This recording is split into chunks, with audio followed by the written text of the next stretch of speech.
Hello everyone. मुझे कम से कम 10 से 12 साल हो गए हैं नोएडा रियल एस्टेट में काम करते हुए। मैंने मार्केट में बहुत से अप्स एंड डाउन्स भी देखे हैं, बट वो जो 4 लोग हैं जो आपको रियल एस्टेट इन्वेस्टमेंट करने से रोकते हैं, उसके बारे में नेगेटिव फैलाते हैं, के बारे में कुछ बात कहना चाहूंगी।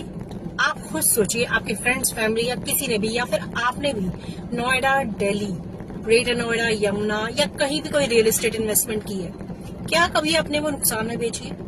किसी भी ऑनलाइन इन्वेस्टमेंट, स्टॉक मार्केट, आपका म्यूचुअल फंड से जो भी इन्वेस्टमेंट्स होती हैं, उनमें आपके पास कोई सॉलिड एसेट नहीं होती। रियल एस्टेट में आपके पास एक सॉलिड एसेट होती है जिसे आप खरीद बेच तो सकते ही हैं, सेल्फ यूज भी कर सकते हैं। दूसरी बात, कभी भी कोई भी प्रॉपर्टी आप नुकसान में कभी भी नहीं बेचते हो। किसी प्रॉपर्टी का रेट अगर डाउन हो गया या मार्केट डाउन हो गई तो आप क्या करते हो? आप उसे होल्ड करते हो कि चलो जब रेट अच्छी होगी तब बेचो। हर इंडस्ट्री में अप्स एंड डाउन आते हैं। सब, क्या आईटी में नहीं आता? क्या बैंक्स में स्कैम नहीं होते?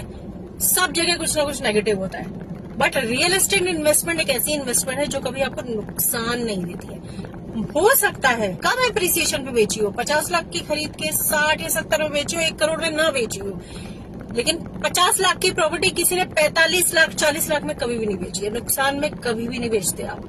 हो सकता है आपको सेम रेट पे निकालनी पड़ जाए क्योंकि आपको डेस्परेशन है, या आप वेट नहीं कर सकते, या आपको बहुत ज्यादा जरूरत है। डिफरेंट रीजन हो गया। तो आप मुझे बताइए, अब नोएडा में या कहीं भी आपने रियल एस्टेट इन्वेस्टमेंट की है, 10-12 साल बाद क्या आपको वो नुकसान देकर गई है? मैं एक एग्जांपल लेती हूँ। यमुना में लोगों ने 10-12 लाख में प्लॉट खरीदे हुए थे, अथॉरिटी के प्लॉट।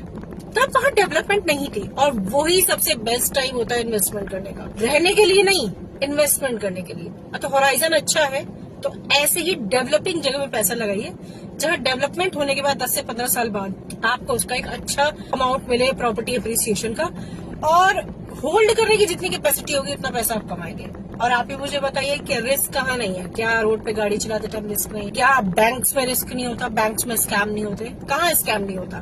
बट रियल एस्टेट आज भी एक सेफेस्ट इन्वेस्टमेंट है। जो मेरी बात से एग्री करता है, प्लीज कमेंट में मुझे बताइए।